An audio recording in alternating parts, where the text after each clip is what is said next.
Welcome. Thanks everybody for coming out tonight. We are really excited to be hosting yet another fun Toon Talk here at the Cartoon Art Museum. And how many of you have seen any of the big Marvel superhero movies? Okay. Great. So tonight, obviously, do we have any cosplayers in the audience? Anybody who wants to learn techniques and the behind the scenes? Okay, you are in luck. So we've got a true expert tonight.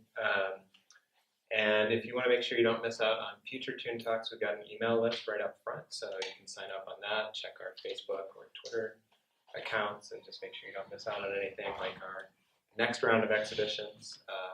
Our Jim Starlin exhibition, we are actually going to be extending through October. We hope to have some more programs. We had some great Marvel Comics writers and artists here last month talking about their work on the cosmic Marvel superhero comics. And we like to do fun stuff like that all the time here at the Cartoon Art Museum.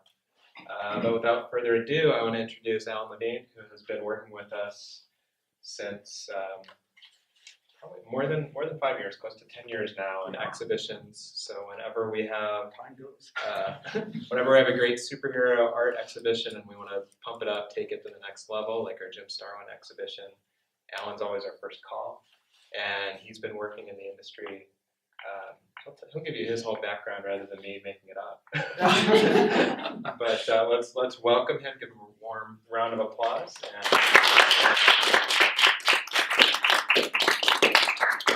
Thank you, ladies and gentlemen, for coming out tonight. I really appreciate it, and glad to see you all here.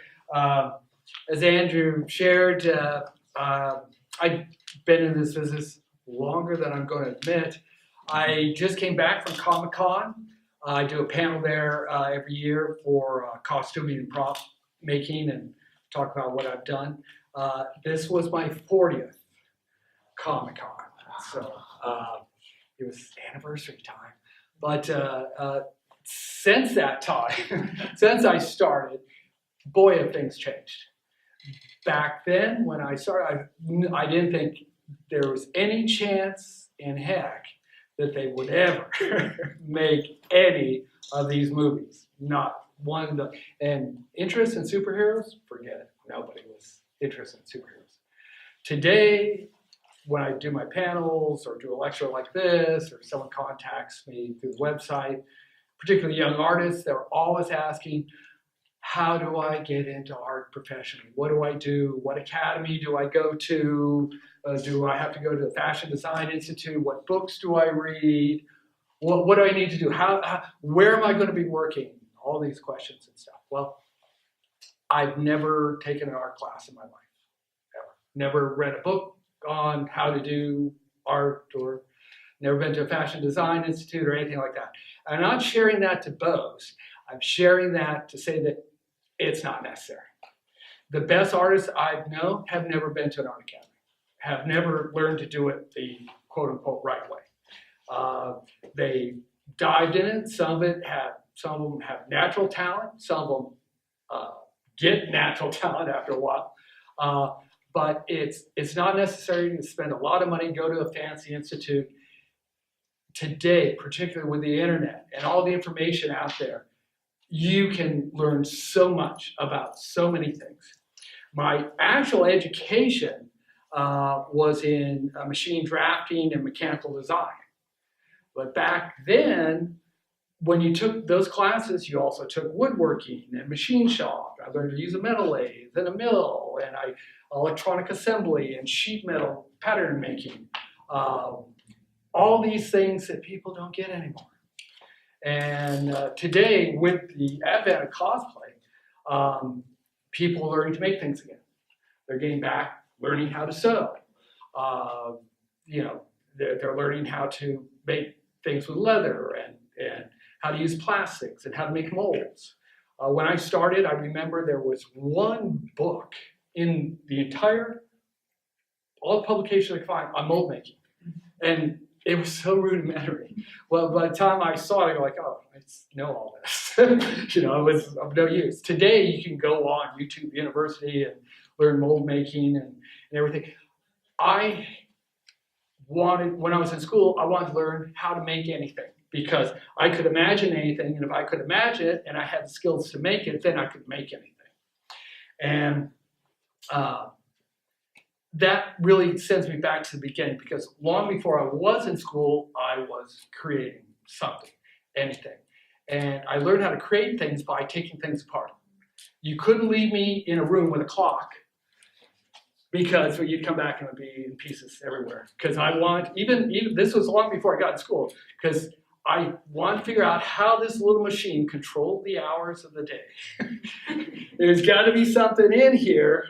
I took a steering wheel at 6 years old once for that very same reason. My parents left me in the car and I went, oh, let's see how this works. Yeah, exactly. That natural curiosity. And I wanted to make everything that I saw in my head. I want to make a Tyrannosaurus. I want to make a rocket ship. I want to make a jetpack. I want to do these things. And so trial and error, sculpting, working with fabrics, paper mache things, I started making things. So let's go back to that beginning. Take a look at some of my first work. That's me on the left side there, of course. Typecasting, my parents said. Let's go a little bit. Let's get a little bit closer to today. It's one of my Batman costumes. I did this for the Bat Kid movie premiere. They asked me to do that, and I was more than happy to do it. We had the other characters that were in the film also there. It's a lot of fun. That's one of numerous bat costumes I've done. It's a combination of urethane, leather, different types of urethane, Vitaflex for the cow, the belt is a 780 urethane, the bat's resin. But we'll talk more about how those things are created, but just give you an idea what, from that little devil to this, a little bit different. Now, people today know me for costume. And I can say, looking at when I was doing my panel at San Diego, I thought, okay, what am I going to say this time? And I was reflecting on, wow, of all the things I've done, this is something I've done consistently for 40 years. Because I've done a lot of other things, but this is something I've always done every year. And the reason I do it is because it taxes all my talents. I have to do everything. Mold making, pattern making, all kinds of sculpting, woodworking, leather crafting. Everything comes together. All the skills I learned, all the ways I learned to make things, all come together to create these different fantasy pieces of clothing. But as I shared, it's not the only thing I've done. I've painted, I've sculpted, and of course, technical props from Iron Man 2. I've done a lot of museum work, as I've done here for the gallery, but I've done the high-end stuff too. That's Augustus Caesar's breastplate. The original is in the Vatican. I created this for a museum in Texas. And that's the sculpt, and that's the finished piece there. And this was a commemorative for the Battle Marathon. Piece there. And there's a closer look at this was the second time I did this one. And again, not to brag, this took me a week. This was a week. And why is that important? Because if you ever want to do something like this professionally, you got to be fast. You can't. Speed is life, and you have a deadline, and you got to meet that deadline. You got to be fast, and you got to be good. Are you going to talk about the materials used for that? This particular one was just Roma Plastina. Oh. It's an oil-based clay, and I sculpted that over a body cast, and then that whole that whole piece was sent off to a foundry in Texas where they made the metal reproduction. I've also done jewelry. I did this from some opals from Australia. I've done other jewelry. I've done women's fashions, and I've done government work. This was I did at the beginning of the Iraq War. This was, they had problems with the Humvees getting blown up by the improvised explosives. And they had some armored Humvees that were coming from Dubai, but they weren't going to come in time. And they still had a bunch in the field. They needed protection.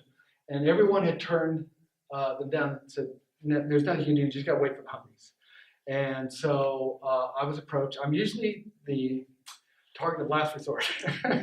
But if nobody else wants to do it, I'll do it. So they came to me and said, hey, we need an idea to armor up the Humvees, something we can do in the field.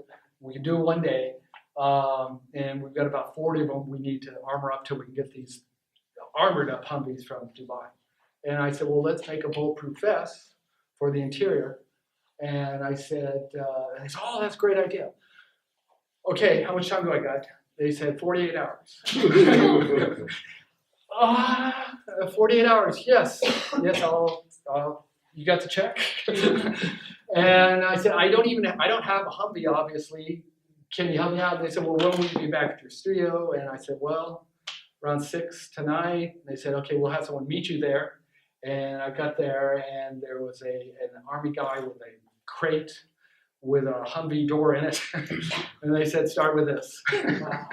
So I said, yeah, good. And I worked around the clock, got the prototype, which the rest, there are about 50 pieces that go to this armor set inside the Humvee. And I started with the door, and we sent out to New York to the company, and they started manufacturing. So other things I've done, this is a multi-threat detection X-ray machine. It's now used at Statue of Liberty, Paris Disneyland. It was used this is at the soccer games in South America.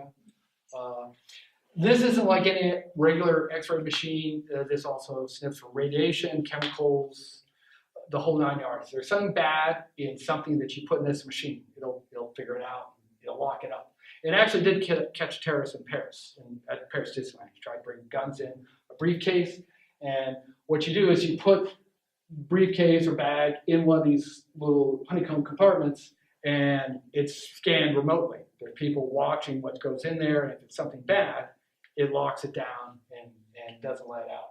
I did this for a laboratory in Palo Alto, and again, they came to me, can you make this? And I said, why are you asking me? And they said, because everyone else turned us down. And I said, how much time do you have? And they said 4 weeks. And I threw out a number that I thought they would obviously turn down. They didn't. They wrote the check right there. I go, oh, now I'm stuck with this. I got to build this thing. So 4 weeks later, I, had the prototype ready, and they were sending me the plans from overseas in my computer. I opened my computer for the day. Okay, build this part. Okay, build that part. So it went like that for 4 weeks.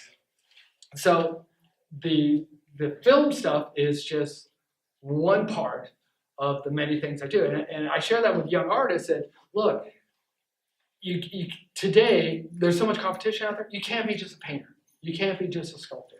You've got to be able to do everything. If you're a creator, you can create anything. And back in the day when I started, if you worked on a film, you see today, you see the trailers that go on and on and on. Years ago, like 6 days. And that was it. And everybody had more than one task to do, and that's where I actually started.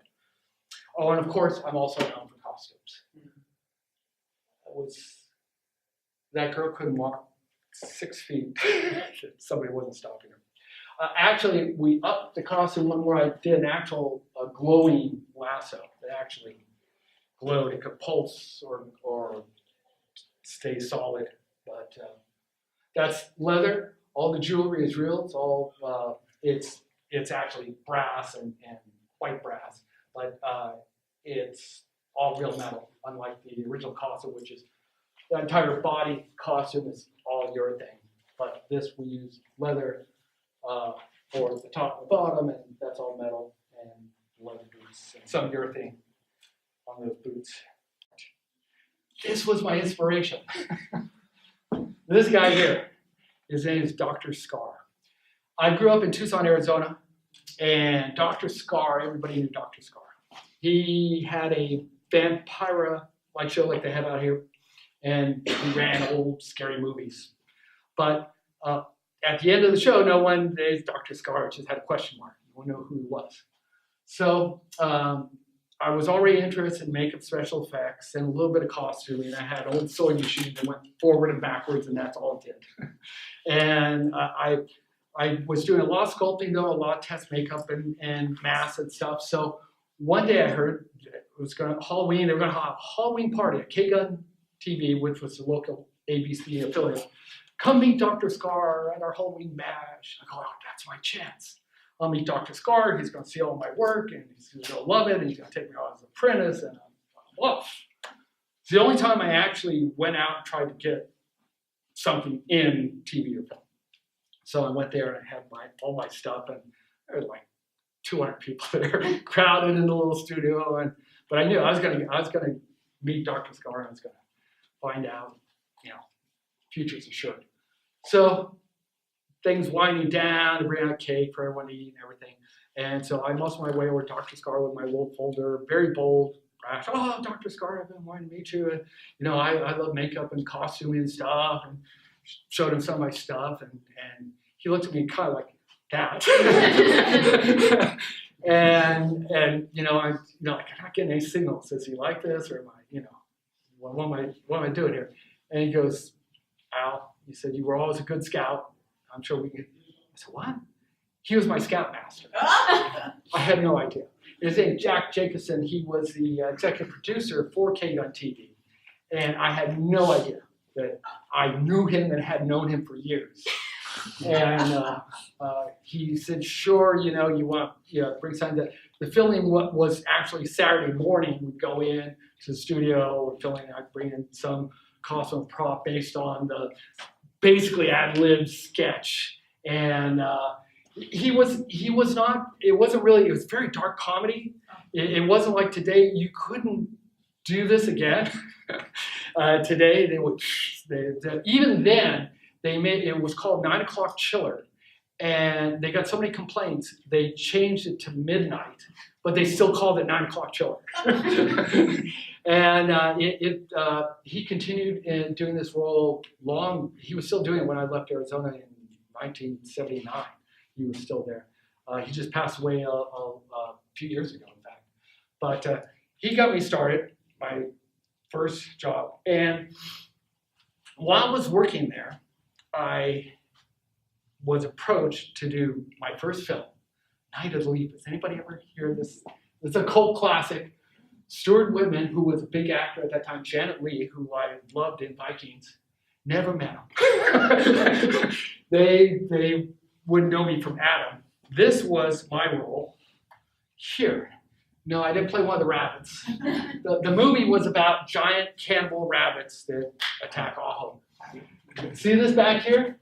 That bridging there? That's the beginning of a bridge in Aho.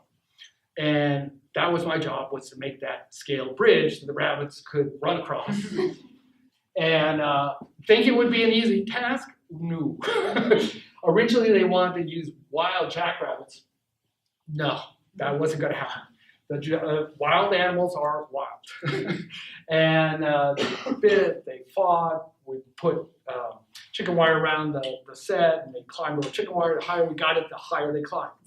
So they thought, okay, we're going to have to get domestic rabbits. So they went out to a little ranch there and got a bunch of rabbits, put them in with the wild rabbits. That didn't work out. So we ended up just plain old domestic rabbits, and of course they were jumping off the bridge and wouldn't go on the bridge and stuff. But did finally get one run through that looked good and was filmable. How I got that was that I know this picture is blurry because this thing is taking off. You see the flame down there, and so it's a little bit blurry. But this gantry here is almost 5.5 feet tall. What happened, I grew up in Tucson, as I shared. Tucson was a very small town at the time, 250,000 people, had one hobby shop. And I was there probably on a daily basis buying something to make something.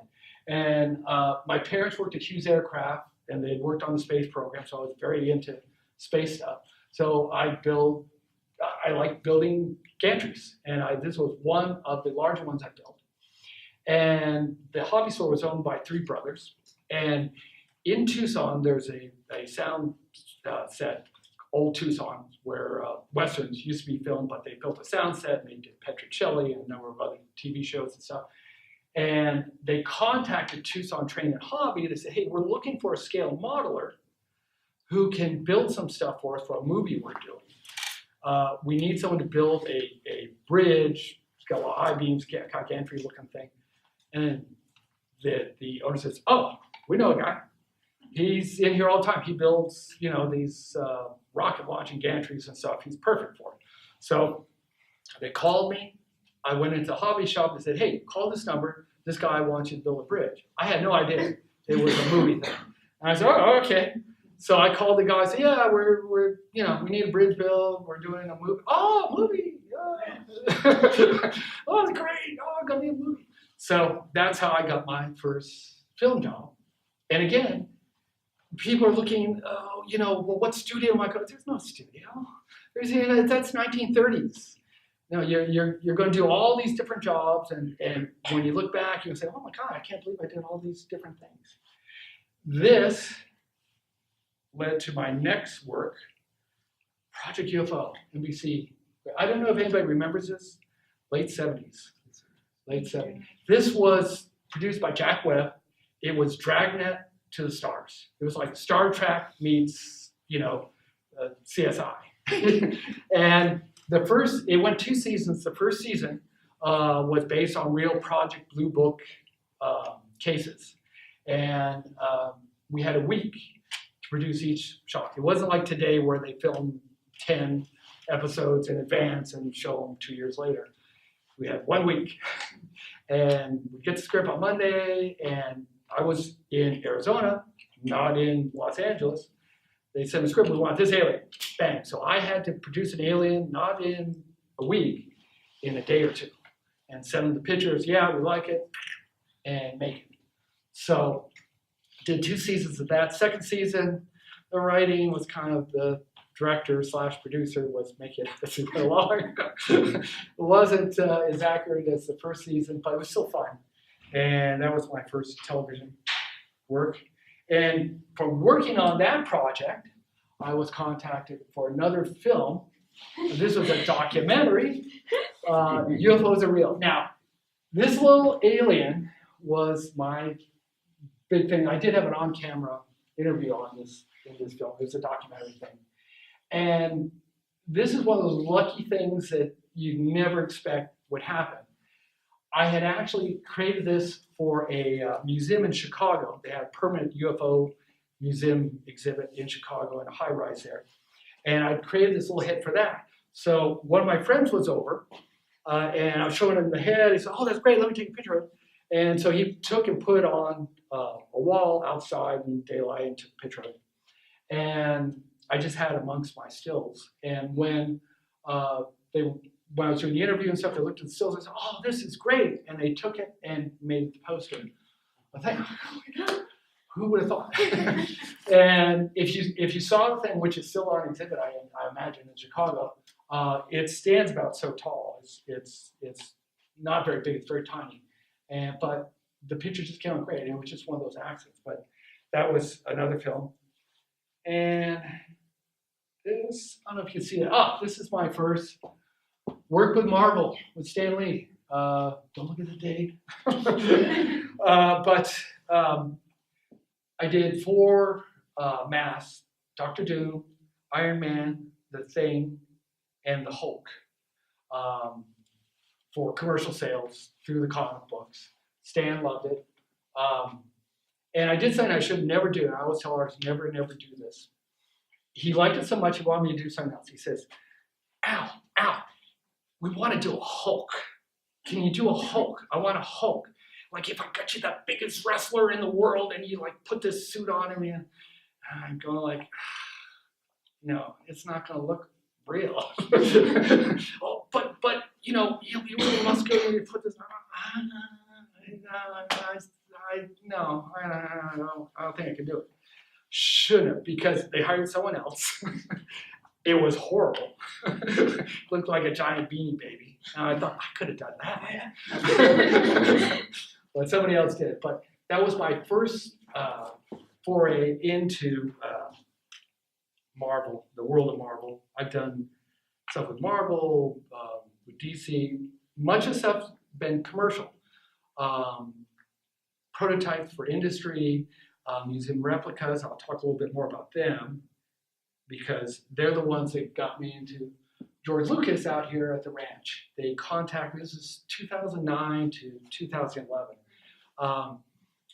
Robin Cherry, who runs Museum Replicas, they knew me because I had done prototyping with them. He calls me up, he says, Al, he says, over there at George Ranch, they found 2 complete Stormtrooper costumes. The only 2 complete ones they have, screen used, Harrison Ford's and Mark Hamill's. And they need one for their museum tour. Because up until that time, they had been using one they bought from Strucker Image. Oh, I didn't know. And I had seen the exhibit. It was at the Modern Art Museum here when I said, oh, I didn't know. But they wanted to use it. And I said, okay, I'd be glad to go out there. So I was invited out there to the archives, did a forensic examination of all the pieces, made sure everything was there. We identified it was from the 3rd film. And this is inside the archives, Death Star. You know that picture at the end of Lost Ark where you see that big, that's what the archives looks like. He has never thrown anything away.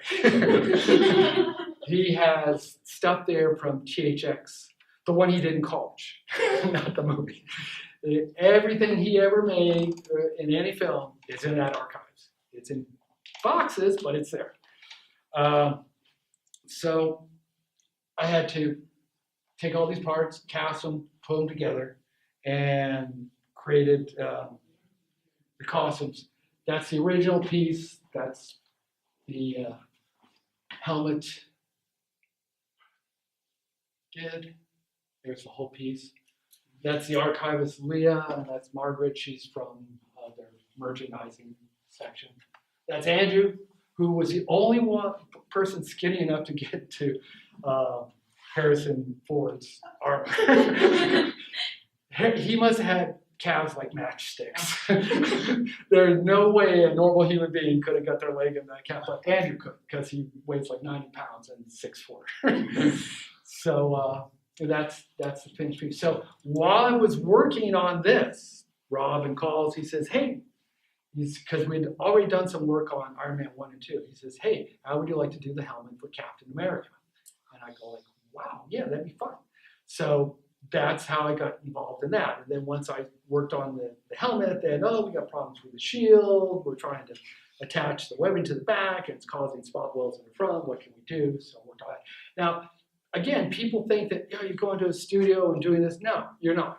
I have my own studio. I work in that. I ship things in, ship things out. If I have to go like the archives, I went to the archives, spent a couple of weeks there doing these things. But much of it was done at my studio.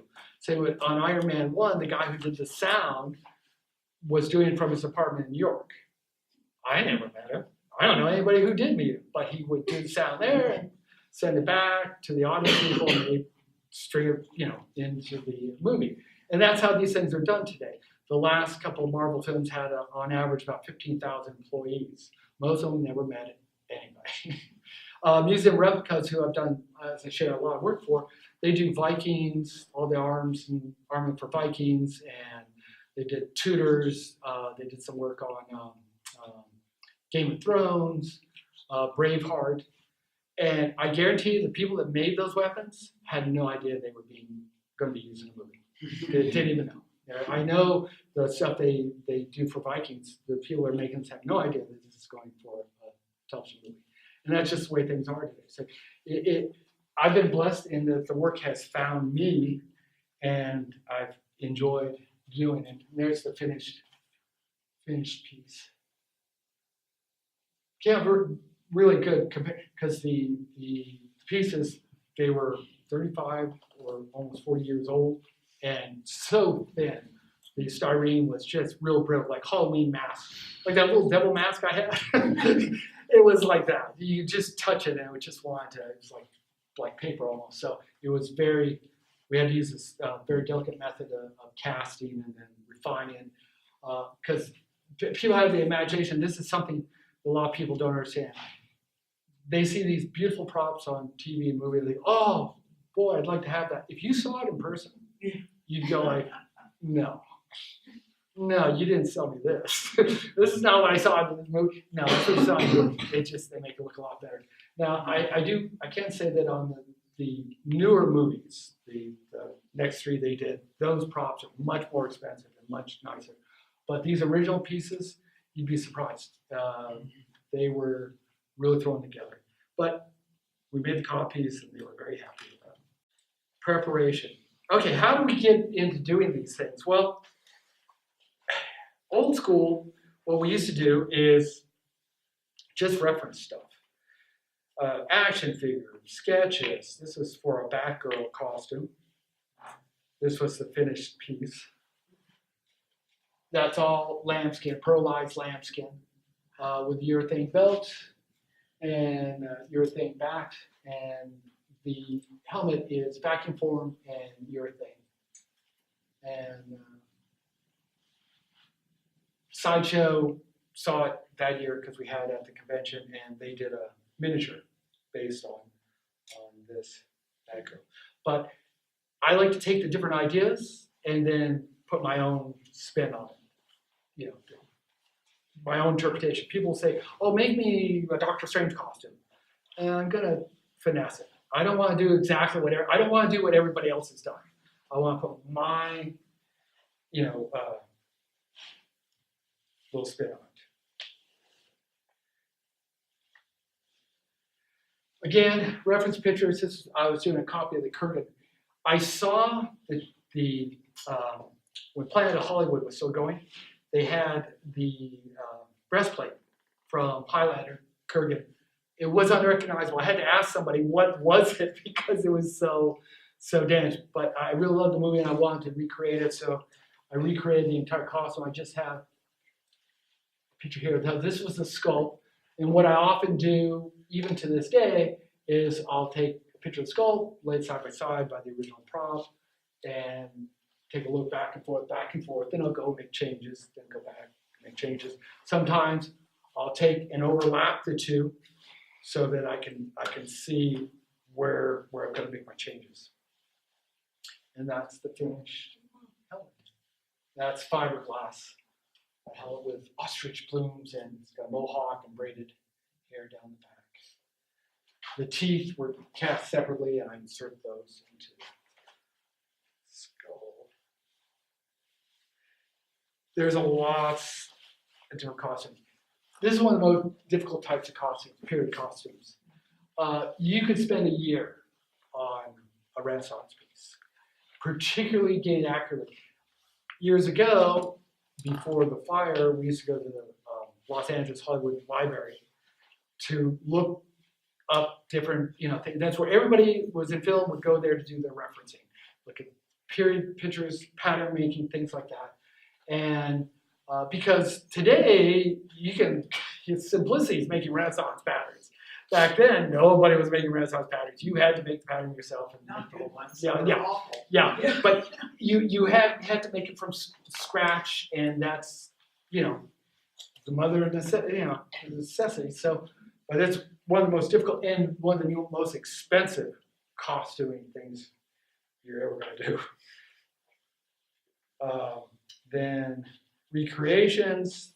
This was what I did of the Clooney Batman.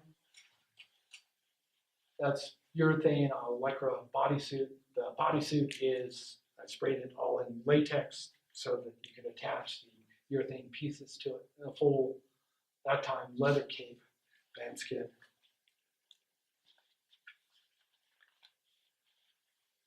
And then this is not mine, but that's kind of a mascot type costume.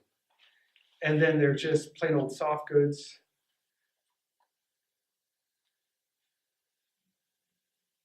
And Lynn Car 101. It was one of the first costumes I ever took out on the road. Won a lot of awards for that. I still, to this day, I think it's one of the most beautiful costumes that I've done, and it didn't hurt that she was in it. So,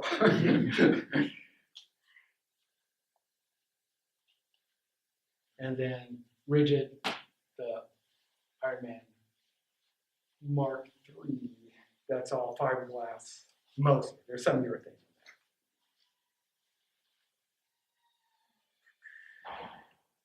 Okay, to do any of this stuff, like I said, you have to assemble a lot of stuff. Sewing.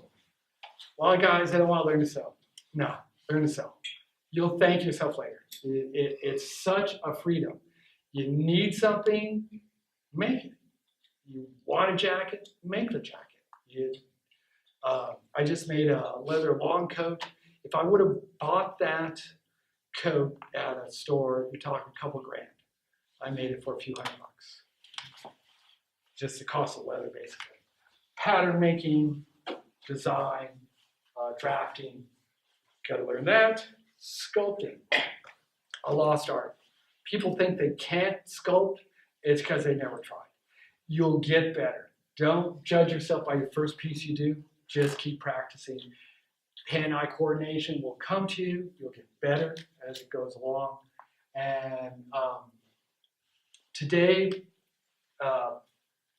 usually the oil-soluble clays, Roma-Plastina. I forget the other one that I don't like because it makes me sneeze. There's another one, this red stuff here, and there's sulfur in it. It makes me sneeze when I use it. I can't think of the name of it. But that's what everyone's using now, but I still use the Roma-Plastina. But you can also use wet clay, which is a water-soluble clay that has no grit in it. And it's very easy to sculpt. For a large sculpture, that's usually what people use. I've used that as well. And mold making. You gotta learn how to make molds. They're easy to do, but it's something you need to do if you're gonna have the whole pantheon you need to make things for whether it's film or industry. And this is just sheer construction, just what I would call crafting. You craft it together. Now this is out of different poster board stuff, but this could be wood, it could be styrene. I've done things like this and then made a cast of it, reproduced it in resin, and then refined it, rounded the edges, straightened everything out. And then when I had the finished piece, then make a silicone mold from it, and we're ready to go. One thing I don't have on here, but I've got on some of the displays I have out here, I'm getting into is the 3D printing. Now because I have a machine drafting and mechanical design background, the 3D printing came natural to me because I can set up the computer and draft something out very easily and then upload it to a printer and voila, you got a thing. It's not that quick. There are things that I can do the old-fashioned way so much quicker.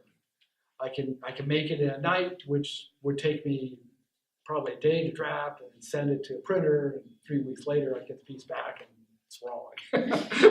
Like, no, it's too thin, it's not that, but it's the way of the future. It's someday,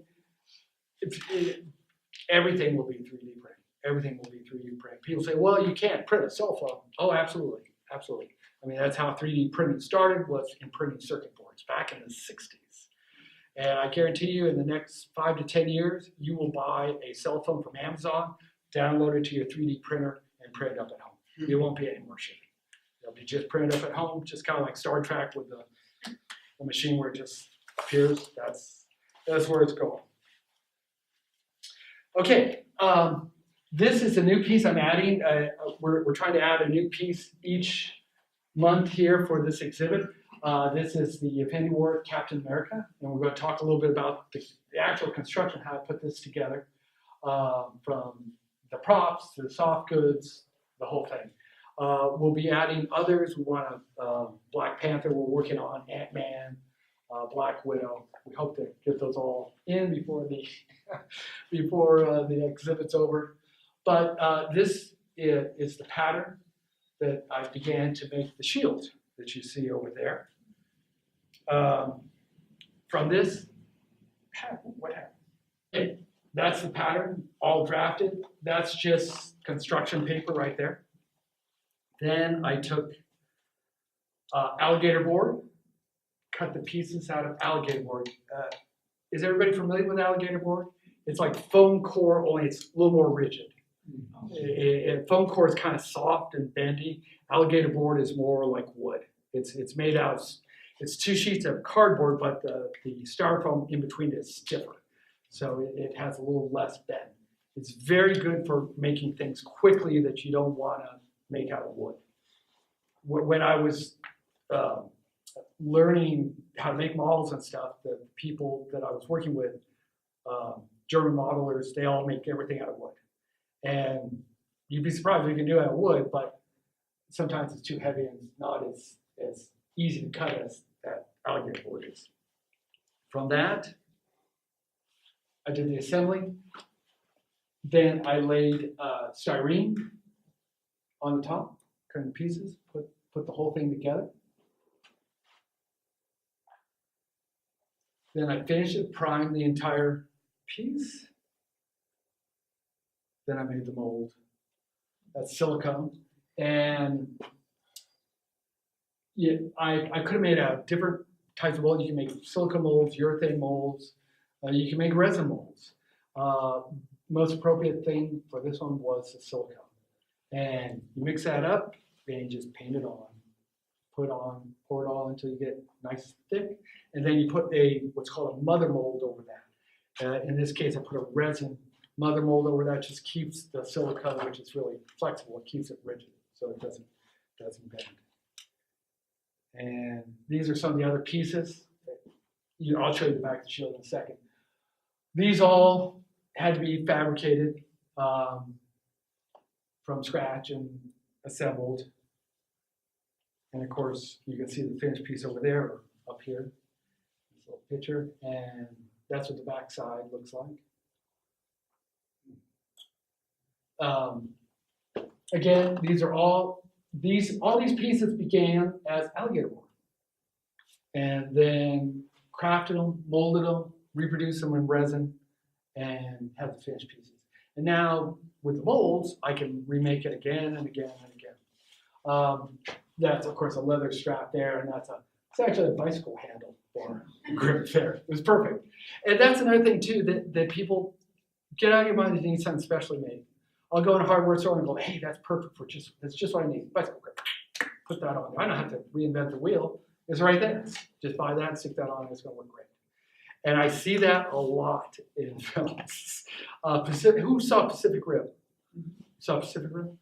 How many of you also, when you watch that movie, saw the pieces from The Dark Knight and Iron Man?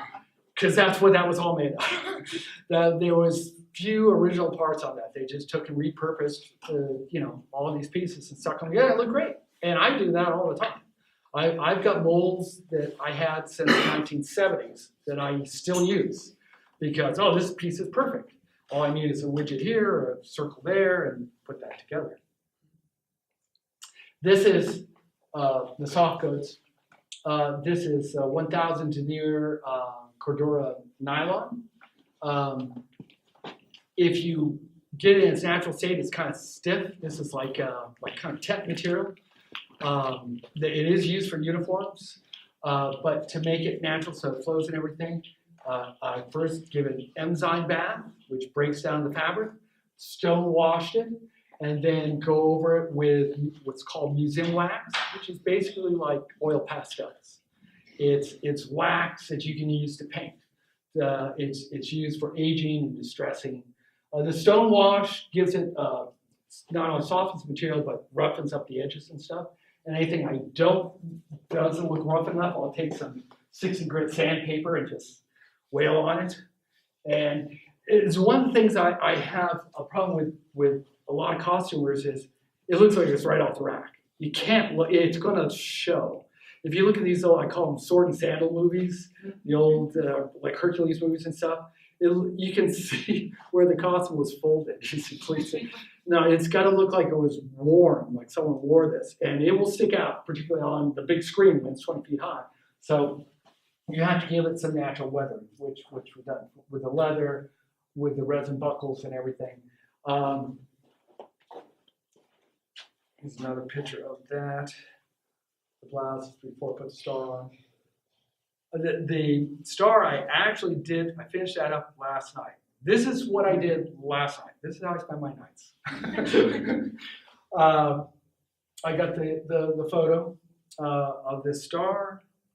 You can see cutting a pattern here. That's just a paper pattern. Then I reproduced that pattern in styrene, made a mold. And then that's the finished mold. And I cast that star this morning, just before I came here. I cast it out of it's called hard cast. It's a 2-part resin. This is very thin. As soon as I pulled it from the mold, I slapped it on there, bent it while it's still soft. When it first comes out of the mold, it's very soft, like wet leather. And once I got to the shape I wanted, I put some spray glue on, slapped it on. So much Hollywood magic. And voila, you got your star. Very easy to do.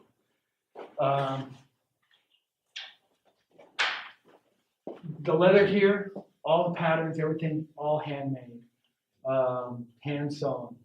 I don't use any machine sewing on the leather. We do it all by hand because it gives it a more rough look. And that character comes out in a film.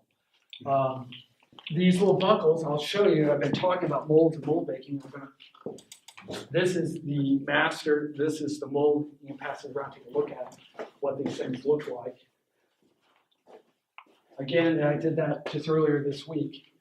That master is made of resin, wood, plex,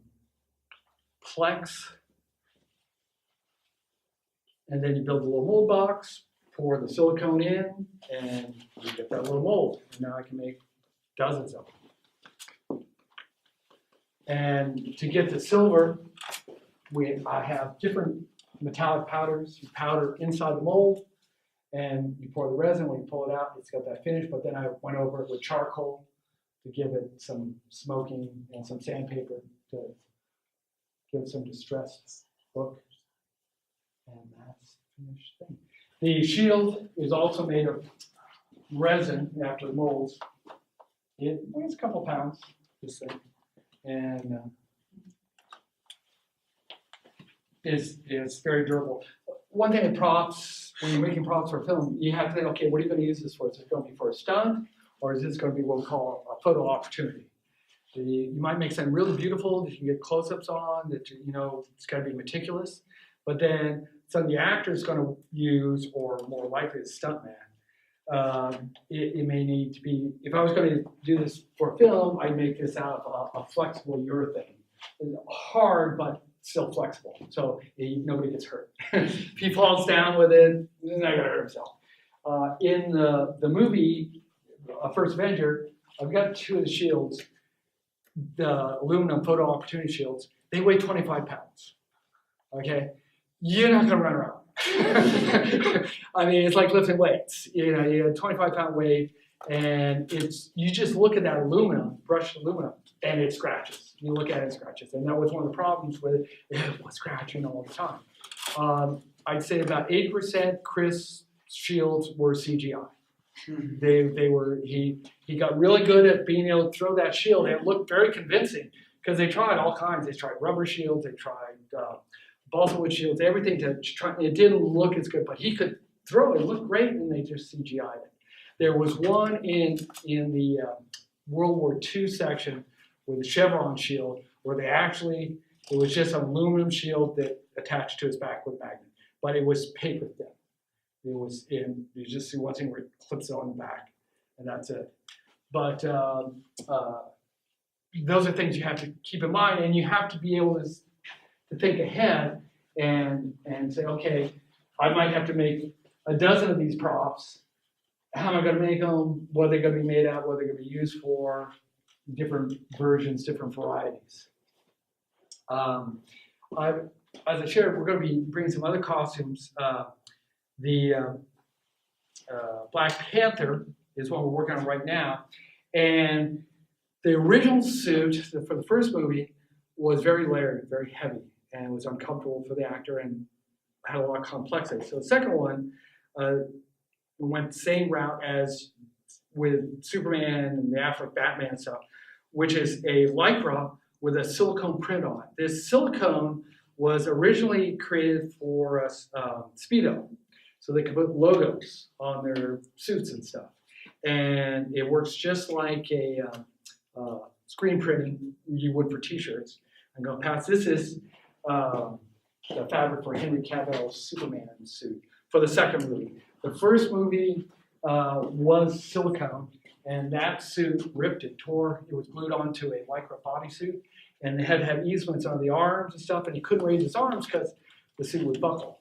And there was easements between legs so he could move and not rip the suit, but it was a pain. So they went to this. And this is Affleck's Batman suit. You can see how that it's a little bit heavier Lycra, but it's the same silicone fabric or printing on the fabric. And that's the new Shazam costume. It's made the same way. It's a red Lycra with a red silicone print on it. There's a lot of detail in that suit. You can't see it in right off the bat. I'm sure on the lighting you will, but it's got a lot of detailed design, similar to the Black Panther suit. So things changing. New things are coming up all the time, like these fabrics and stuff that are being used now. For a time, like with Smallville, it was all leather. Everyone was thinking leather costumes, and now they've gone to, because nobody wanted Lycra like Running Man, like Arnold and Running Man with the Lycra bodysuits. A lot more detail. So things change all the time, and of course, there'll be new things that'll come out, in the future.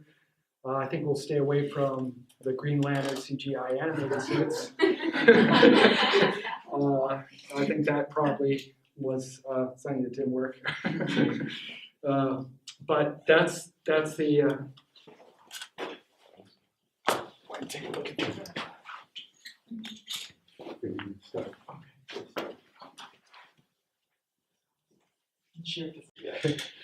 So questions about costume. You mentioned cosplay. The first time I heard that term, I said, "What is cosplay? Is that like Dungeons and Dragons?" Yeah. I go, "Oh, that's where you get costumes, dress, and you go, oh, like we do at the convention." So yeah, okay, yeah. Been doing that a long time. Yeah, that's amazing how when you just add a new name for it, all of I a sudden had- everyone thinks they discovered it. Yeah, I had no idea that what that was when I first heard it. Cosplay. I blushed actually. Is anybody here want to be an artist? You looking to do art? Painters, drawers, sculptors? Anybody here? Just art admirers? One question. Yes, please. What was the most difficult project in terms of costume that you recall? I heard the costume was very dynamic, or the materials and resources were hard, or no one's tried it. When I think of it, each one is unique, and I always would tend to say the next one's going to be the hardest one because I've already done the others. And once you've done it once, you go like, when you're doing it, you're going, oh my God, that's so hard. We had on display one of Henry's suits on display, and from the first one, Man of Steel, all the appliques were large. It was easy because it was silicone to silicone, very easy. To glue urethane to this fabric is not easy. They had trouble with the first Spider-Man gluing the webbing on. That was Vitaflex 20 urethane webbing glued to Lycra, like we have the Spider-Man there. But the tiny little webbing, it kept popping off all the time. They had to stop and glue it down, popped off, glue it down. And I had the same challenge with the Superman stuff, gluing all these veins down. And you can't make a mistake. It's like surgery.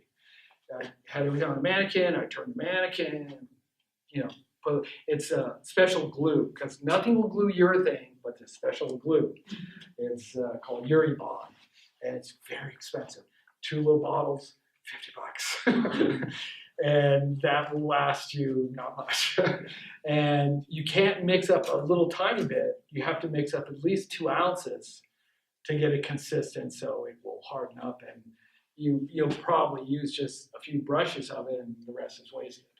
But you glue it and you pull it down, you put pins in it, sometimes it holds, sometimes it doesn't. And you get it all suited up, you go, oh, popped, oh, I gotta go back, do it again. So those things are challenging, but each new one is a challenge.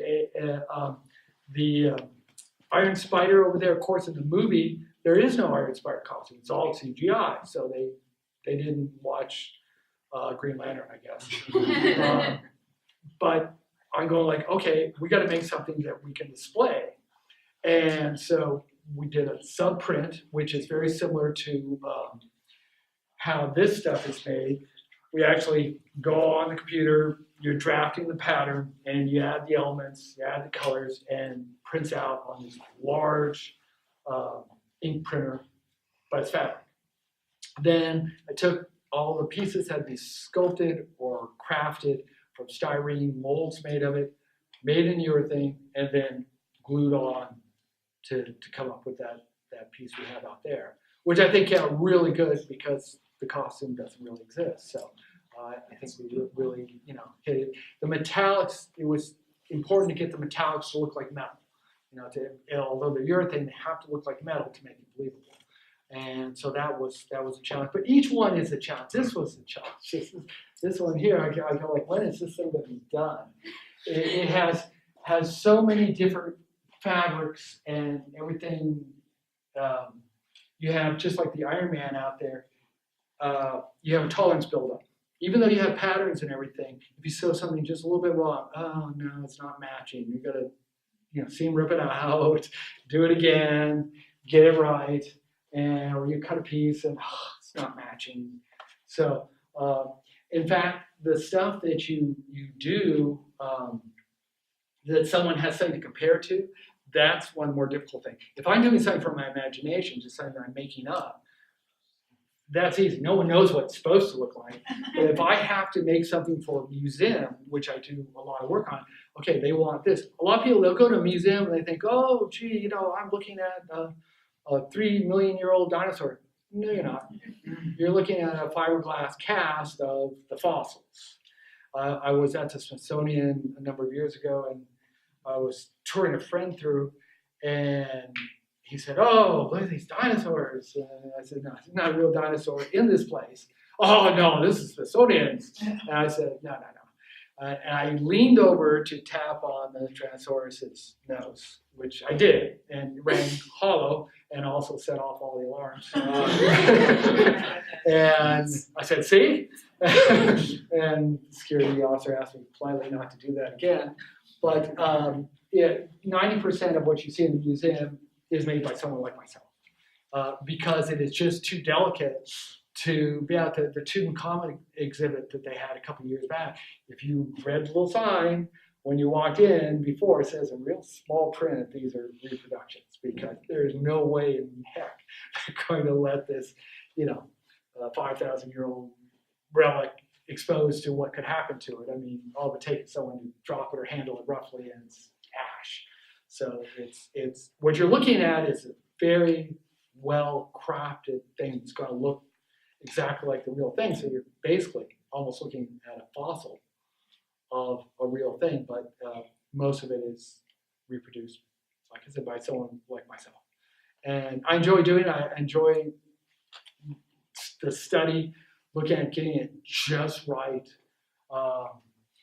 There was I think it was a couple of years ago on the History Channel, they had a company, I believe, somewhere in the Midwest, who that's all they did too, was just museum reproductions for museums and stuff. So, and there are a lot of them out there, and they always need something. Sometimes it'll be for study purposes. They need something.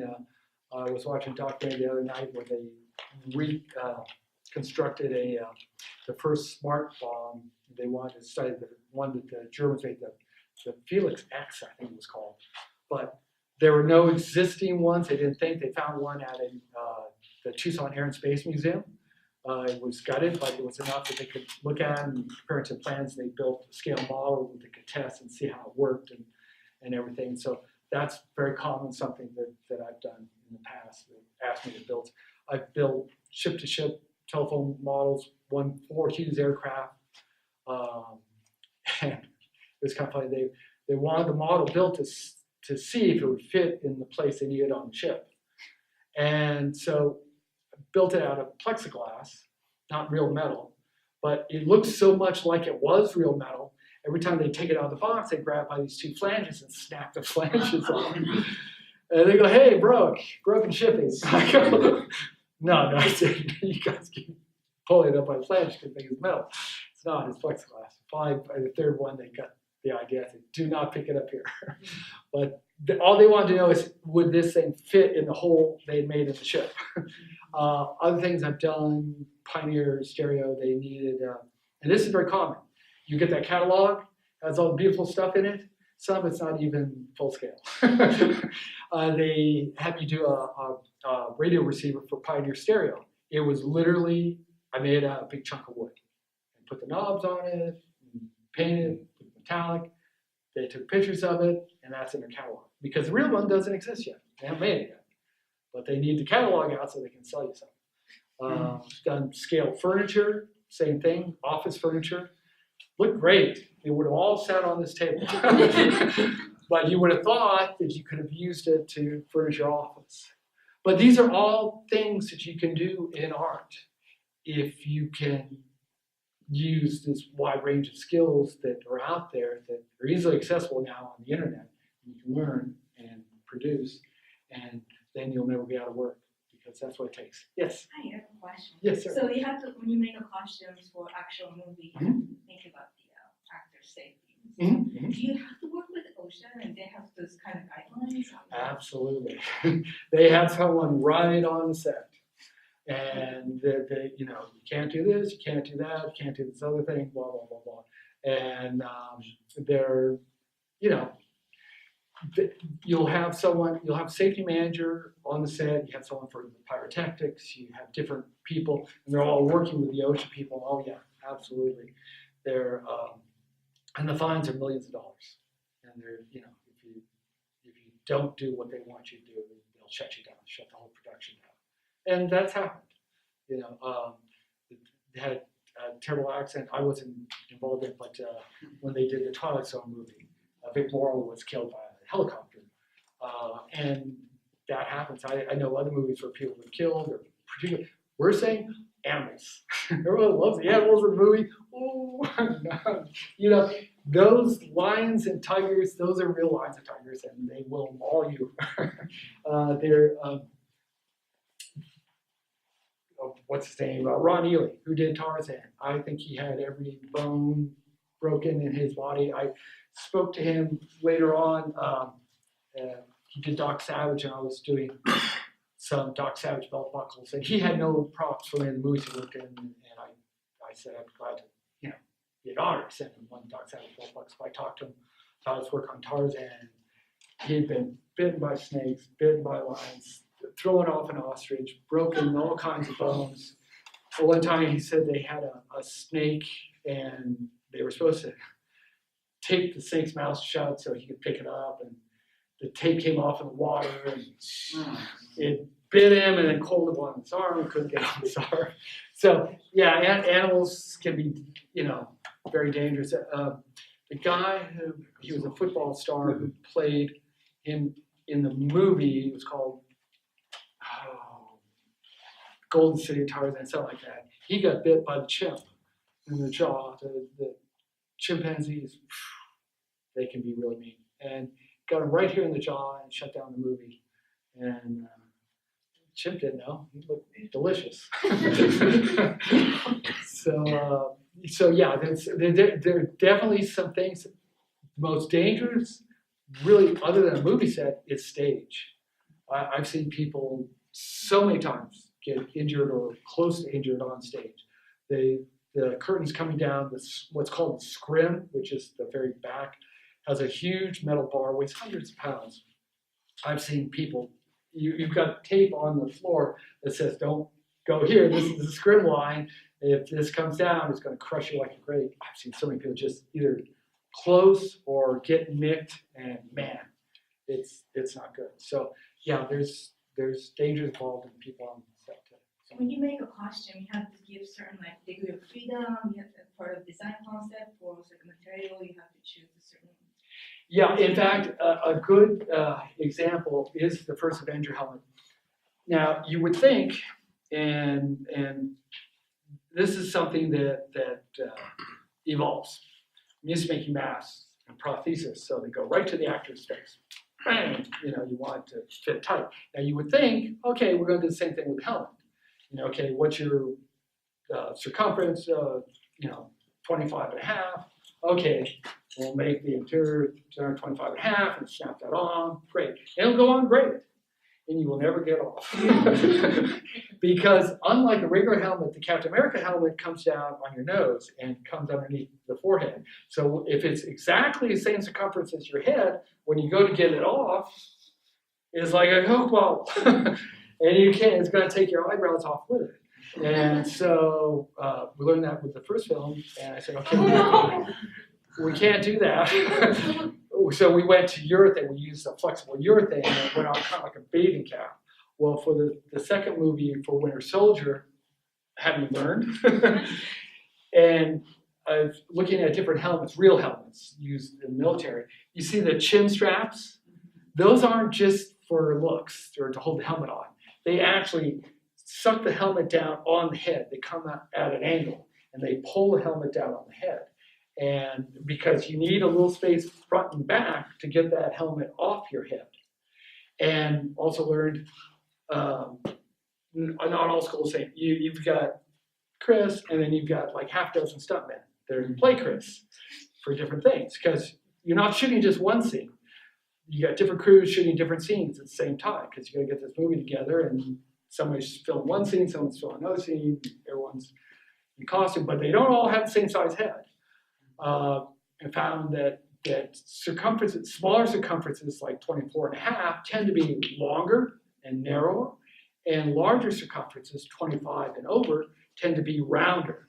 So ironically, someone with a rounder head may be able to get like into the Iron Man helmet, but someone with a smaller, longer head, there's no way they can get off that thing on because it's so much longer.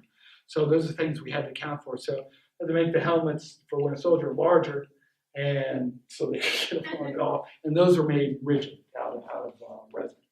And we had one on display at the museum here.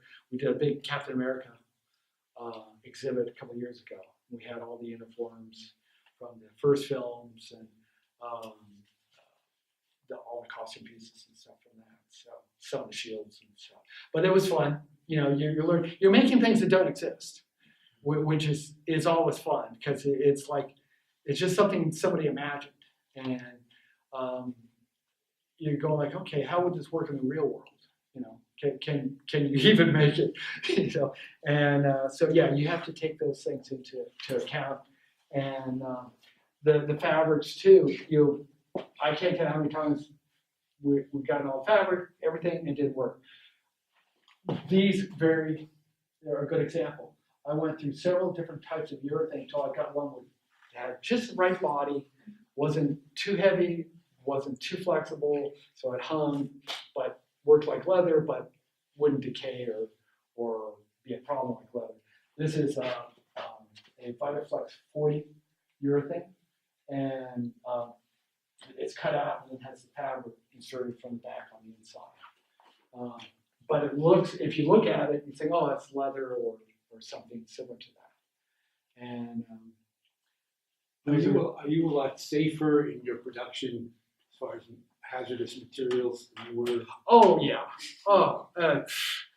I remember when I was working at Arquin Studios back in Arizona. You walked in that studio, it smelled like you were on Jupiter. There was so much ammonia in the air from the latex and stuff. Lacquer. Most of the people that I knew that taught me, like Don Post and Dick Smith, all those guys, they're all dead. They're all dead. I mean, there were all kinds of things. I saw people dip their hands in toluene, which will penetrate the skin. What's nail polish remover? I forgot the Acetone. Acetone. Yeah. Oh yeah. That's a We we use it commonly to clean, you know, Or, lacquer. do you ever hear of Celastic? Oh, God, That It was does- it's a fiberglass. Yeah, it's a fiberglass. Or A was. nice 45 years ago. Yeah. I was taking a prop class from a guy who invented stuff for Jesus Christ Superstar. Uh-huh. And he thought it was great. Yeah. But in the class, Yeah. it was stinking out. He's probably dead now. Yeah, I yeah, mean, yeah. Today, Yeah. everything is odorless. You know, you. One thing is not as good. The adhesives aren't as good. I lament over, you know, some of the adhesives just aren't as good as they used to be, but they won't kill you either, which is That's a good. good trade-off. Yeah. And today, you know, lacquers, you can still get lacquers in California, but like they don't use them anymore for automobiles or anything. I have to say, you're not gonna get, if you have to paint an automobile, you really do want lacquers. But they got rid of them because they are, I mean, lacquer in its natural form, it's a toxin. So yeah, they're much safer. All the chemicals we use today are very safe, and like I said, odorless. They're fine. I rarely ever use fiberglass anymore. I do on occasion use carbon fiber to reinforce something, urethane resin, and embed it in that rather than using the fiberglass resin. It works, seems to me, just as well. And the fiberglass resin stains and it's sticky and you're peeling off your hand. It's terrible. So I haven't used that in many years now. But and I was the only one in the studio that did wear a respirator Yeah. and covered up. So And I'm you're still alive. here. Yeah. I'm still here. I mean, I literally, people would come to meet me at the studio. They go, "Oh my God, I got such a headache." Yeah, you're not used to this. You have to kind of acclimatize yourself to walk in here. But no, it was. I would imagine that studio they had to probably tear it down afterwards. It just all the chemicals were very. I think that what you were talking about at the beginning, you have to learn how to work fast. And the people who complained, You'll never work it. I mean, just delaying production. when I was working in that studio, I got married, and I didn't want to tell my boss because he wouldn't have given me the time off to get married because I was going to come out to California. I had a relationship, I knew Forey Ackerman, he invited me to come up see his mansion and stuff, and oh, it's going to be great. This is a true story. So we come out here and have a honeymoon and went up to Forey's house and showed her, and he literally, and I regret this to say, he says, tonight, he says, I'm giving a birthday party for Vincent Price. Oh. Why don't you stay, come to the party, have a great time.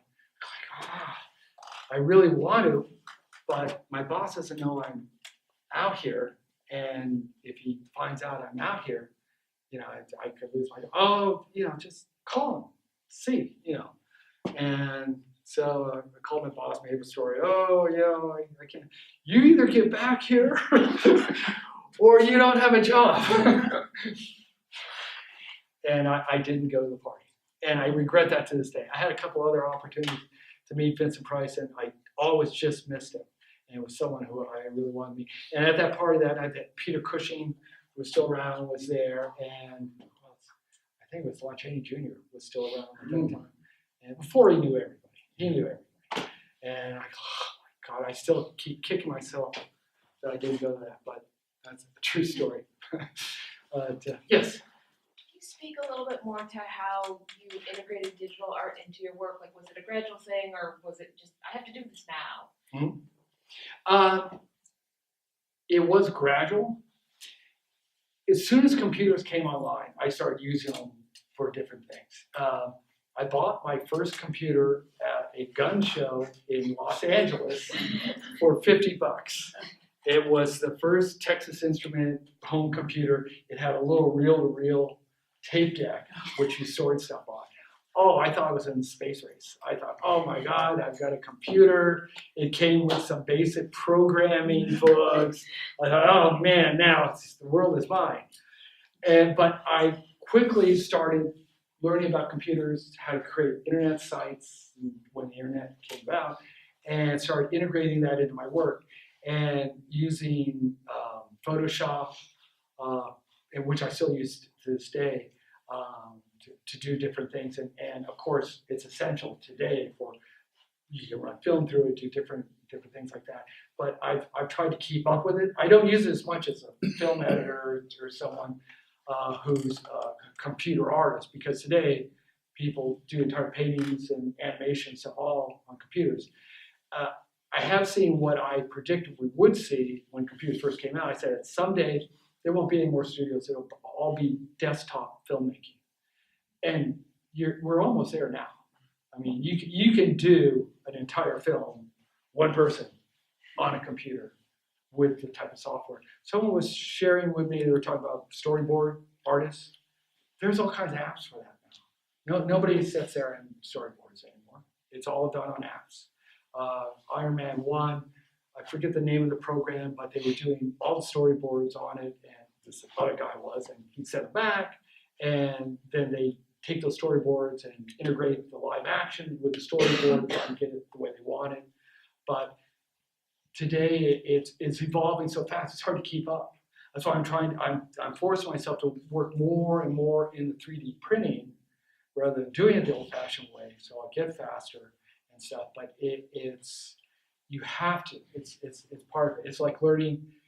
Today is like not being able to read and write in a society. You have to get on the computer and learn the different apps and use it, experiment with it, and embrace it, because it be part of it.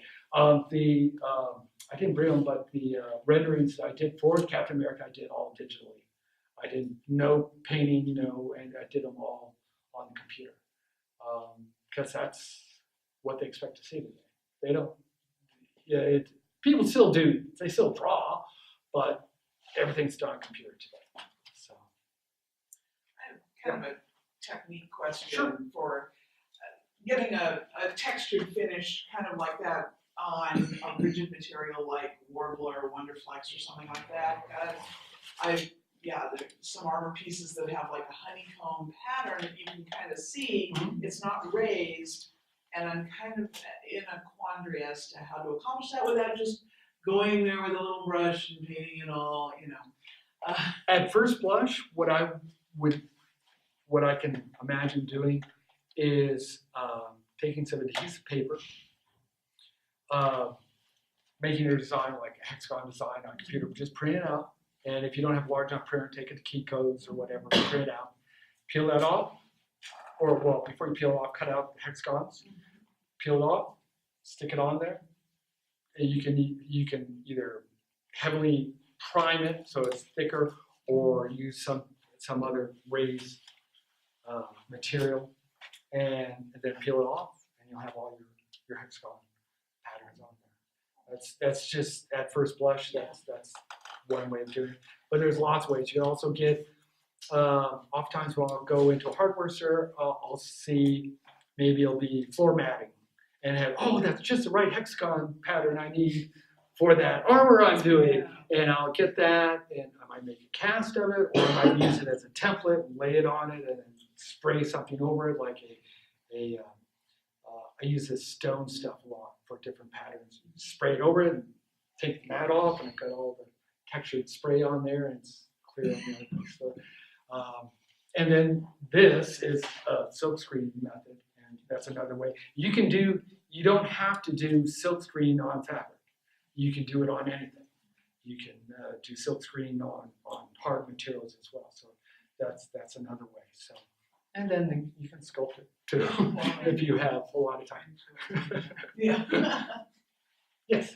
I do 3D printing myself too, but sometimes I wonder, what is your guideline for the when where do you use 3D printing versus just faster to do by hand? I have to say it's experience. It's just like after doing so many different things for so many years, I have a little clock in my head say, okay, I did something very similar. It took me a couple hours. I know anything that I have to send to New York to have printed is going to take a couple weeks to get that back. It may or may not be right. Because you have to create the wall thicknesses and everything right, and if it's a very complicated piece, you might miss something and come back, that's too thin. I got to send it back, or it's not the right material, I got to send it back.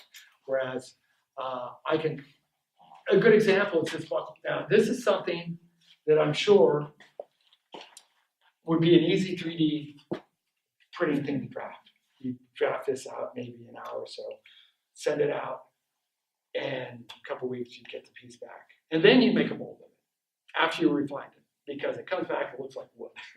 It's got all the lines, and that's something else. I remember when 3D printing started, Mobius, which is coming down LA, they were always at the shows, and I'd look at their work and I go, it's not there yet. It's really rough. And then one year they said, oh, look how refined it got. And it is really, it's much more refined today, but still, something like this, I'd have to be sanding it and priming it, and a lot of work. Like I said, this took me one night, a couple hours to do. And like I said, wood, styrene, some Plex. And so I know I can do that real quick and have it done in one night, like I did the star. Whereas if I 3D draft it, now if it's something really complicated and you have exacting tolerances, you need it for industry or government, and they're saying, okay, we need a tolerance of this or this, maybe you'd go through 3D printing, but again, it's not, for me, right now, there's some projects like I did the Black Panther out there and the Gauntlet are both 3D printing projects that I did. And I'm working on the new Iron Man nano thing that we hope to have here at the museum, nano armor. And that's 50 different files for that suit. So each piece has to be drafted, and when it's all done, it's got to fit together. Now, on the other hand, the piece that I have out there that we did, you'll see it for just about 30 seconds in Iron Man 2, where he's laying on the chest open stuff on that. That has over 300 pieces that I all did by hand. And I never drafted a single piece, I just did it by eye. I just go like, okay, this fits here, this fits there. And I have one of the renderings they gave me, it's sitting by the piece, and I have a second rendering, and that's all we had to go on. That was it. So I had to go, okay, the body is so big, and if that's so big, this would be this wide, and that's how you're working it out. And so, again, that's based on years and years and years of doing it old-fashioned way. Now, if I was to teach you how to do it the old-fashioned way, it might take you years and years to get efficient enough that it would make it work. Somebody can, if you're good at doing the computer drafting, you don't need it to be good at woodworking. You don't need to know what primer you would use to prime it.